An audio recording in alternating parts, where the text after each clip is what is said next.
in the heart of Vatican City, where the ancient stones of St. Peter's Square have borne witness to centuries of faith and tradition. A moment unfolded that would echo far beyond its sacred walls. It was April 2025, and the world had gathered to mourn the passing of Pope Francis, a beloved leader whose humility had touched millions. The funeral was one of the most solemn events in the world, a ceremony steeped in centuries of protocol, where every gesture, every step, was a testament to the Vatican's unyielding order. The Swiss Guard, clad in their iconic blue and gold uniforms, stood as living statues, their stillness a sacred vow. If even one of them were to falter, it would be a disgrace to the Vatican itself. But as millions watched both in the square and through screens around the globe, one guard did the unthinkable. He broke the holiest of protocols, stepping forward in an act that would shake the very foundation of Vatican tradition. What could drive a man to defy centuries of sacred ritual in front of the world's eyes? The Swiss Guard, for over 500 years, has been the unwavering protector of the Vatican, a living emblem of discipline and loyalty. Founded in 1506 by Pope Julius II,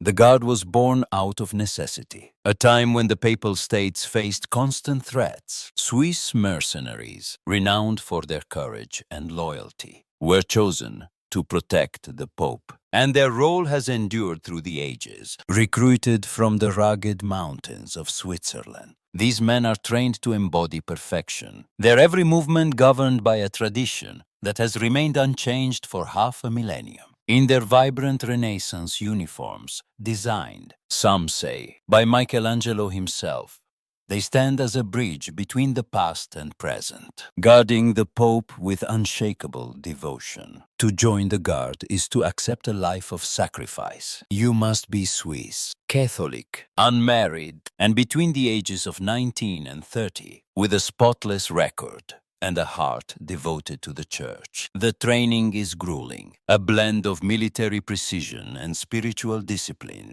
preparing them for a role that demands both strength and faith. On this cold April morning, as the funeral procession for Pope Francis began, the Swiss Guard stood in perfect formation, their halberds gleaming under the grey sky. The air was heavy with grief, the crowd of over 50 on the mourners stretching across St. Peter's Square like a sea of silent reverence. Cardinals in scarlet robes moved with measured steps, their prayers mingling with the soft tolling of bells from the basilica. The casket, a simple wooden one in keeping with Pope Francis's humility, was carried on the shoulders of priests, its surface adorned with a single white cloth and a crucifix. The world watched, from the pilgrims in the square to the millions tuning in on live broadcasts, their hearts heavy with the loss of a man who had been a beacon of compassion. Among the guards stood a man named Elias Keller, a 27-year-old recruit from the canton of Lucerne. Elias had joined the Swiss Guard 3 years earlier, driven by a deep sense of duty and a promise he had made to his grandfather, a former guard who had served under Pope Paul VI.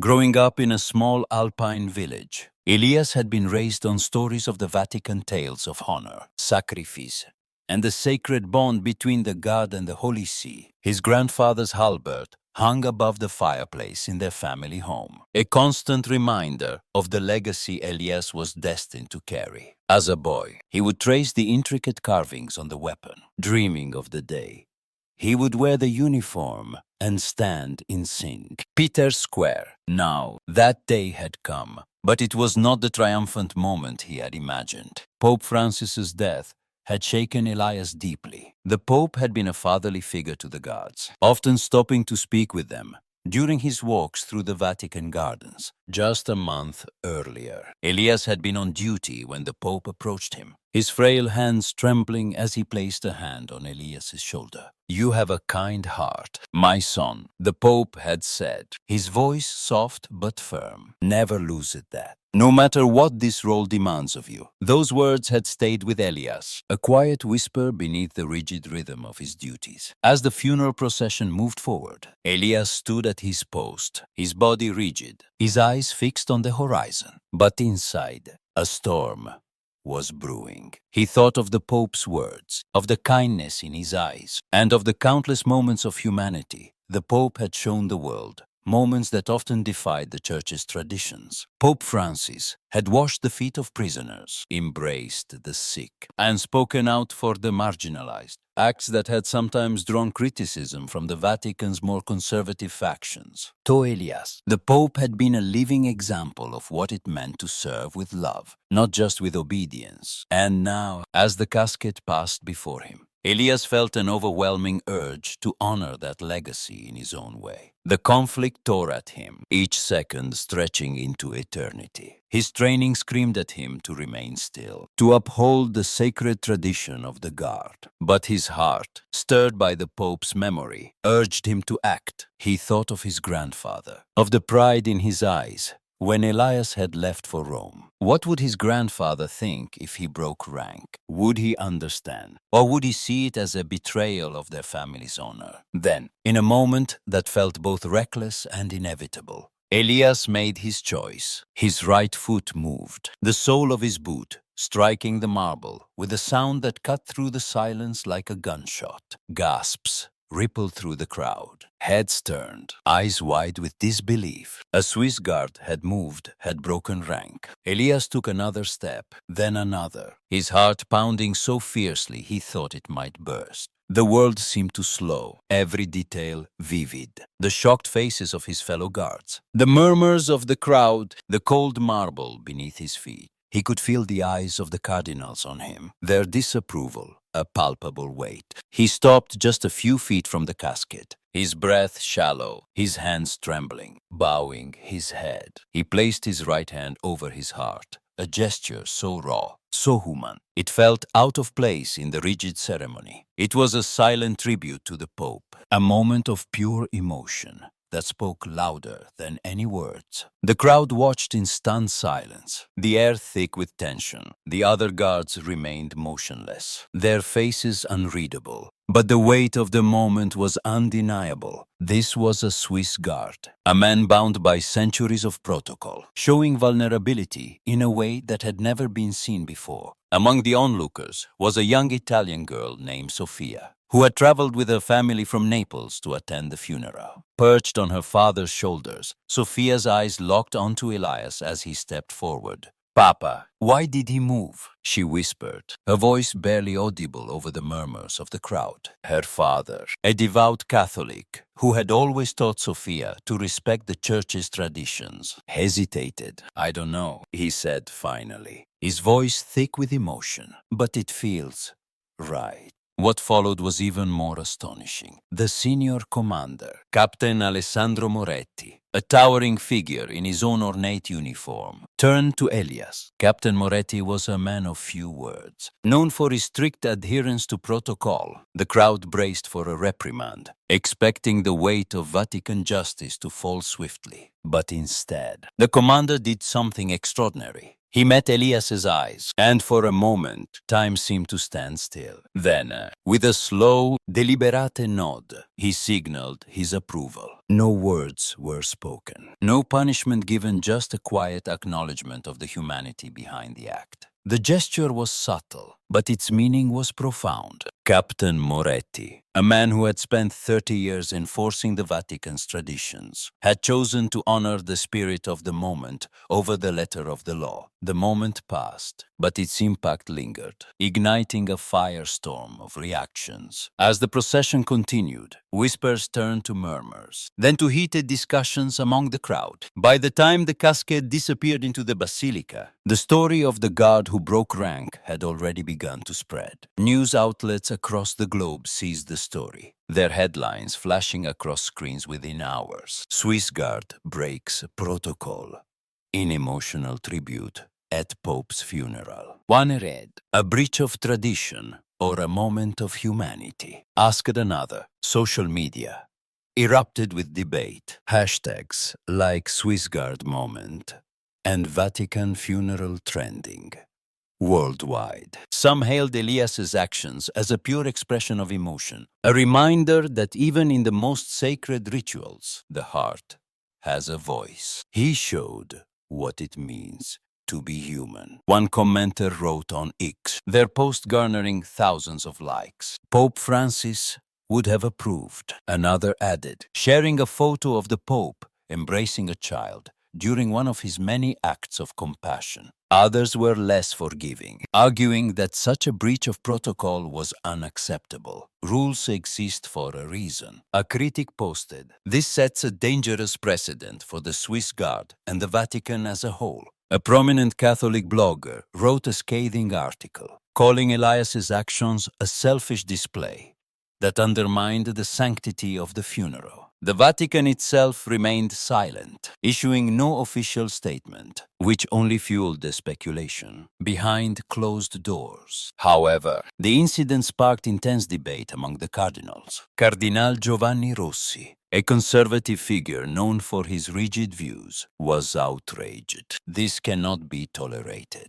he argued during a private meeting of the Vatican Council. The Swiss Guard is a symbol of order. If we allow such behavior, what's next? But Cardinal Elena Moretti, a younger and more progressive member of the Council, and Captain Moretti's sister saw it differently. "Perhaps this is a sign," she countered. "Pope Francis spent his life challenging us to look beyond tradition, to see the humanity in every act. Maybe this guard was doing the same." The debate raged on, with no clear resolution, leaving the Vatican divided. For Elias, the days that followed were a whirlwind of uncertainty. He was called before Captain Moretti the evening after the funeral, expecting to be disciplined or worse, dismissed. But the captain's demeanor was calm, almost fatherly. "What you did was reckless," Moretti said, his voice steady, but it was also honest. "I saw the Pope in your actions. His spirit, his heart. For that, I cannot punish you." Elias was stunned, his relief tempered by the knowledge that his actions had ripple effects he couldn't control. He returned to his duties, but the whispers followed him. Some of his fellow guards admired his courage, while others, like a young recruit named Matteo, saw him as a traitor to their code. Outside the Vatican, the story took on a life of its own. In Naples, Sofia's father, Marco, couldn't stop thinking about what he had witnessed. A construction worker who had drifted from the church in recent years, Marco had always viewed the Vatican as a distant, untouchable institution. But seeing Elias's act of vulnerability had stirred something in him. That evening, he took Sofia to their local parish, the first time he had set foot in a church in years. "That guard reminded me of something," he told the priest, his voice breaking. "He reminded me that faith isn't just about rules, it's about love." The priest, an elderly man who had known Marco since childhood, smiled. "Sometimes," he said, "it takes a single act to bring us back to what matters." In the weeks that followed, stories like Marco's began to emerge from around the world. A teacher in Brazil used Elias's story to teach her students about empathy, encouraging them to share their own moments of vulnerability. A journalist in London wrote a piece about the power of small acts of defiance, drawing parallels between Elias's gesture and historical moments of courage within the church. Even in the Vatican, the incident left its mark. Captain Moretti, inspired by his own decision to support Elias, began quietly advocating for reforms within the Swiss Guard. Small changes, like allowing the guards more opportunities to connect with the pilgrims they protected, to remind them of the humanity at the heart of their mission. In the end, Elias's actions became a symbol of something greater. Amid the strictest ceremonies and the most rigid traditions, a single act of vulnerability had spoken louder than any sermon. It reminded the world that even in a place as sacred as the Vatican, the human heart will always find a way to be heard. Perhaps that's the true lesson of that day in St. Peter's Square. That genuine emotion can transcend even the most sacred of boundaries. Elias never sought recognition for what he did. He returned to his post, his name known to few, his act a quiet ripple in the vast ocean of the Church's history. But for those who witnessed it, and for the millions who heard the story, his gesture was a beacon of hope. A reminder that faith and humanity are not opposites, but partners in the journey of the soul. So, what do you think? Was this guard's action a moment to celebrate? A beautiful expression of the heart? Or should the rules of tradition always come first, no matter the cost? Share your thoughts in the comments below. And let's keep this conversation going, reflecting on the courage it takes to let our hearts speak, even in the most sacred of moments.